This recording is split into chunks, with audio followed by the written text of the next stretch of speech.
program kerja selama 100 hari ke depannya, Mas. Mungkin bisa dijelaskan.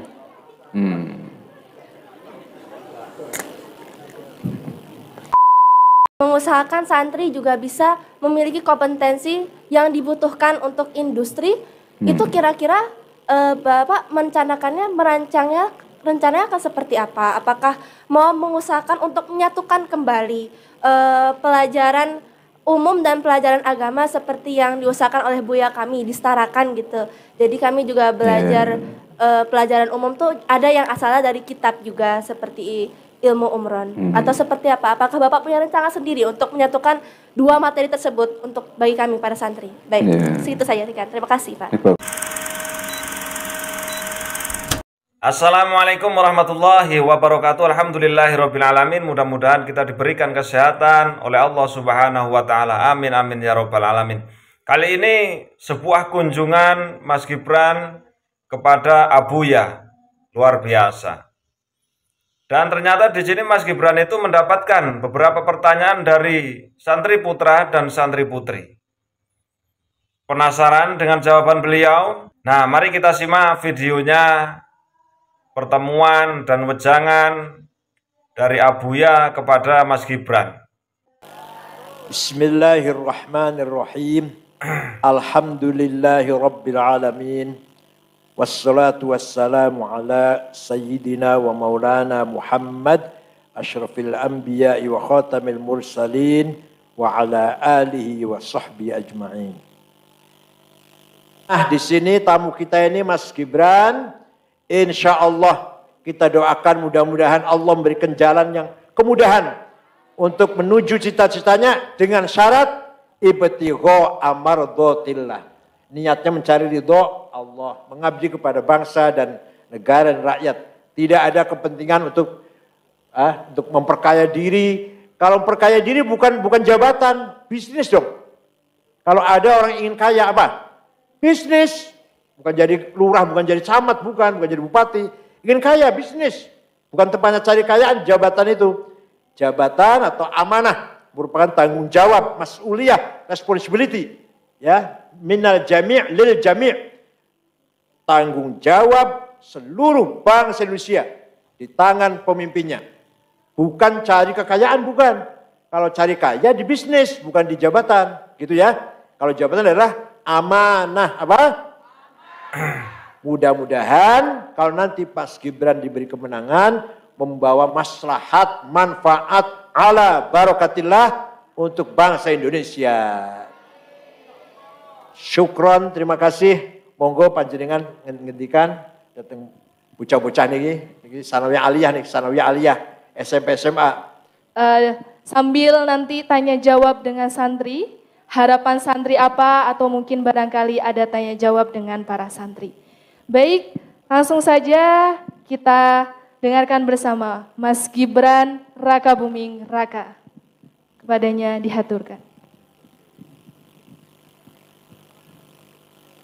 Izin Pak Kiai. Assalamualaikum warahmatullahi wabarakatuh.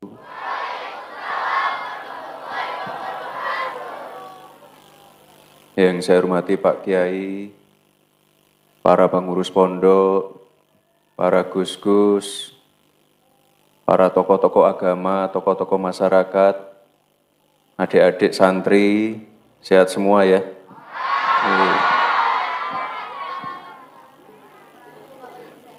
Terima kasih sekali Pak Kiai untuk arahannya. Mungkin sedikit saja dari saya, ini nanti ke depan saya mohon dikawal Pak Kiai tentang program, tadi kan sudah disampaikan beberapa program-program yang dulu awalnya diinisiasi oleh Pak Kiai, yang nanti ke depan saya minta tolong jika ada program dana abadi pesantren, ini nanti mohon dikawal Pak Kiai.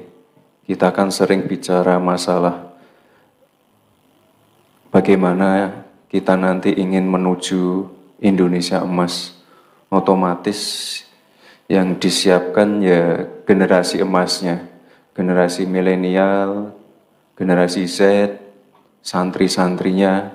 Ini kita pengen program dana abadi pesantren itu bisa dikawal oleh para ulama. Jadi kalau yang namanya santri kan sudah pasti pinter ngaji, pinter dakwah. Ya kita pengen ke depan santri itu juga menguasai ilmu-ilmu lain yang sekiranya nanti bisa menjawab tantangan zaman, bisa memenuhi kebutuhan industri. Misalnya santri yang pinter perbankan syariah, santri yang ngerti digital marketing. Ya kalau dakwah mungkin 1.000, 2.000, puluhan ribu, tapi kalau di upload di YouTube menggunakan sosial media secara baik dan benar, yang nonton bisa 10 juta, 20 juta. Kita pengen juga santri yang ngerti artificial intelligence, santri yang ngerti cyber security, santri yang ngerti cyber defense, karena ini nanti yang akan dibutuhkan di depan, di masa yang akan datang. Jadi kita ingin sekali Pak Kiai, mohon nanti ke depan program, salah satu program kami yaitu Dana Abadi Pesantren bisa dikawal, sehingga nanti ke depan adik-adik ini nanti bisa ya menjadi, yaitu tadi santri-santri yang benar-benar bisa memenuhi tantangan zaman. Kira-kira itu saja Pak Kiai yang ingin kami sampaikan. Terima kasih sekali untuk arahannya, dan untuk selebihnya kami kembalikan ke pemandu acara. Terima kasih, terima kasih. Wassalamualaikum warahmatullahi wabarakatuh. Waalaikumsalam warahmatullahi wabarakatuh. Terima kasih kami haturkan kepada Mas Gibran Raka Buming Raka. Selanjutnya tanya jawab dari santri ataupun barangkali santri ingin menyampaikan harapan-harapannya untuk Mas Gibran Raka Buming Raka. Yang di sini ya. Bismillahirrahmanirrahim. Buya minta izin Buya. Assalamualaikum warahmatullahi wabarakatuh. Waalaikumsalam. Mas Gibran minta penjelasannya sedikit tentang apa ada tupok yang bisa memfokuskan santri untuk bisa menyongsong adanya Indonesia Emas di tahun 2045 ini. Sekian, terima kasih. Terima kasih. Enggak, itu spesifiknya apa tadi yang ditanyakan, coba? Pengen apa? Mungkin lebih ke program kerjanya, Mas. Tugas pokok selama 100 tahun ke depannya, Mas. Grogi, Mas, grogi. 100 hari ke depannya, Mas. Program kerja selama 100 hari ke depannya, Mas. Mungkin bisa dijelaskan.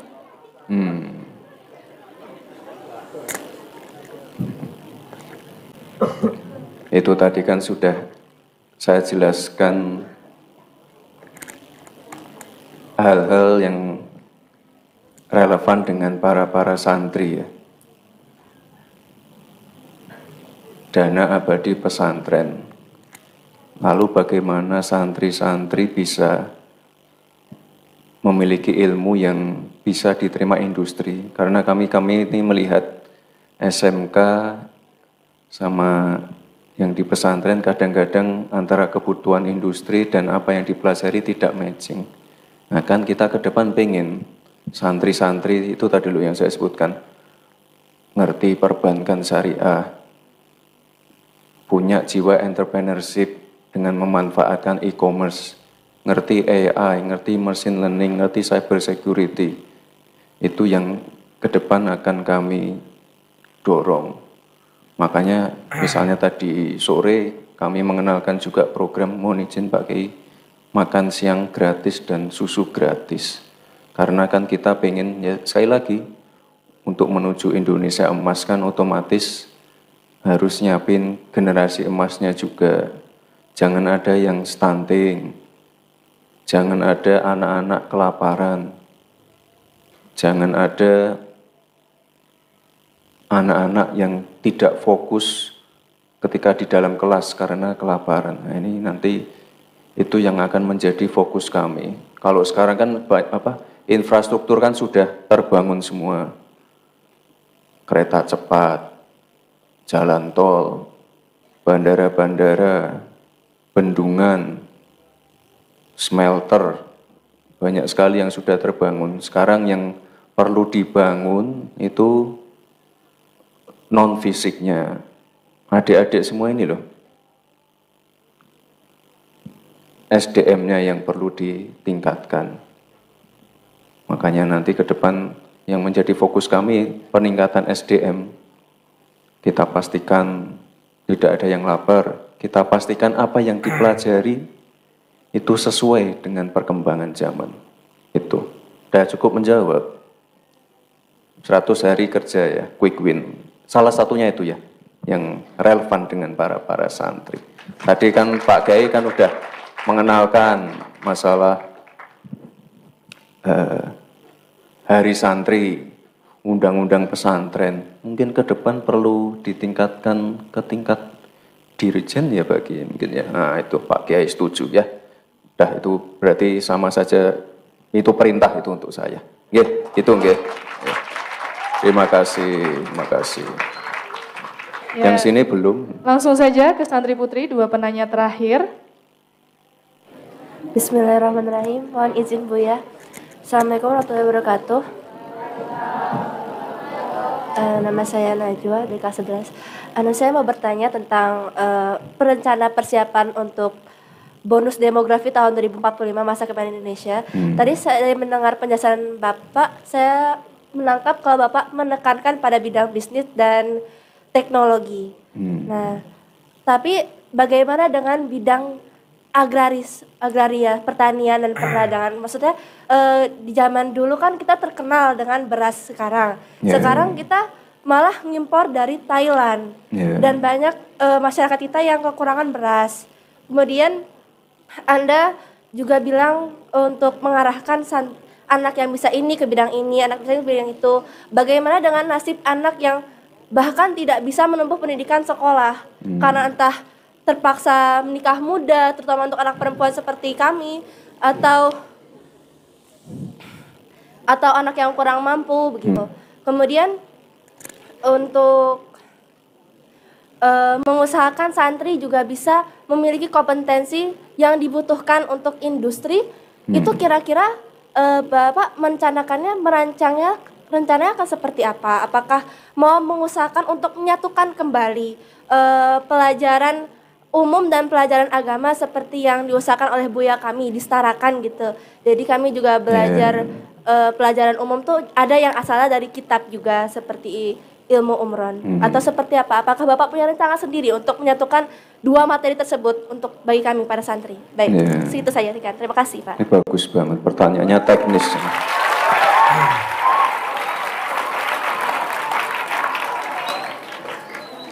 Tadi mungkin tadi belum mencakup semua ya. Sebenarnya apa yang kita pengen tuh santri-santri Gen Z milenial tuh bisa ini apa? Bukan hanya masalah teknologi ya, tapi juga termasuk kamu tadi sebut pertanian. Tapi ke depan yang namanya pertanian tuh harus mulai mengarah ke misalnya smart farming. Kalau sekarang saya ketemu dengan petani-petani ya, yang menjadi masalah pasti masalah pupuk, masalah pembibitan. Atau kalau saya ketemu dengan nelayan, itu biasanya terbentur masalah regulasi. Sekarang kan ada regulasi terbaru itu misalnya penangkapan ikan terukur, zonasi kuota. Nah, nanti ke depan jangan sampai tidak ada anak muda yang mau jadi petani, karena masa depannya juga ada di situ. Kan nanti pernah dengar masalah ini ya, apa istilah hilirisasi ya? Hilirisasi kan yang paling terkenal nikel untuk apa? Baterai ini loh apa? Mobil listrik. Nah, ke depan tuh juga ada yang namanya hilirisasi digital, hilirisasi pertanian, hilirisasi perikanan. Nah, nanti yang ngisi anak-anak muda. Jadi kalau di Jawa Barat itu ada yang namanya program petani milenial. Pernah dengar? Ada yang dari Jawa Barat nggak? Ada program namanya petani milenial. Jadi petani yang menggunakan benar-benar teknologi terkini, misalnya untuk mengecek pH tanah, mengecek tanah mana saja yang subur. Ini kalau nggak anak-anak muda yang menggunakan teknologi nggak mungkin bisa. Itu ya kira-kira ya. Nanti ke depan ada arahnya ke situ. Lalu untuk tadi yang pertanyaan selanjutnya yang masalah ini ya, matching antara apa yang dikerjakan di sekolah dan di industri itu ya. Nah ini mohon izin Pak Kiai, memang ke depan perlu adanya lagi ini apa sinergi dan harmonisasi. Karena intinya kalau orang anak sekolah kan intinya nanti pengen dapat kerja kan. Nah, kerja di bidang apapun, cita-citanya apapun, yang penting kan pengen kerja kan. Nah, makanya harus bisa apa yang dipelajari itu harus bisa menjawab tantangan zaman.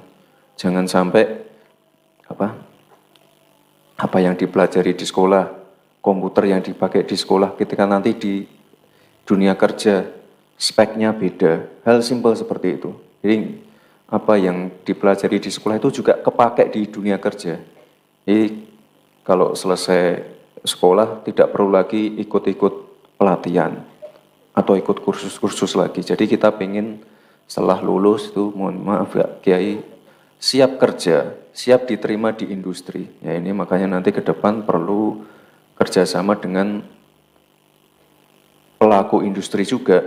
Mereka memberikan kurikulum-kurikulum yang terkini, membantu CSR dengan peralatan-peralatan yang terkini. Jadi anak-anak itu benar-benar terbantu dan apa yang dipelajari di sekolah itu terpakai di dunia kerja. Itu kira-kira. Oke, itu tadi saudaraku wejangan dari abuya kita, ulama kita yang kita hargai, yang kita hormati, yang kita sayangi. Karena ilmu beliau, karena akhlak beliau luar biasa abuya. Ya. Mas Gibran mendapatkan wejangan menjadi seorang pemimpin itu yang mengharap itu Allah. Mardhatillah, bukan mengharap sesuatu. Kalau ada yang nyinyir, kalau ada yang mengkritik wajar. Apalagi sekarang itu bapaknya lagi menjadi presiden, dia nyalon jadi wakil presiden. Wajar kalau ada yang ngomong, itu wajar sekali. Dan ada beberapa pertanyaan dari santri-santrinya Abah ya. Sekian dulu, mudah-mudahan video ini bermanfaat. Assalamualaikum warahmatullahi wabarakatuh.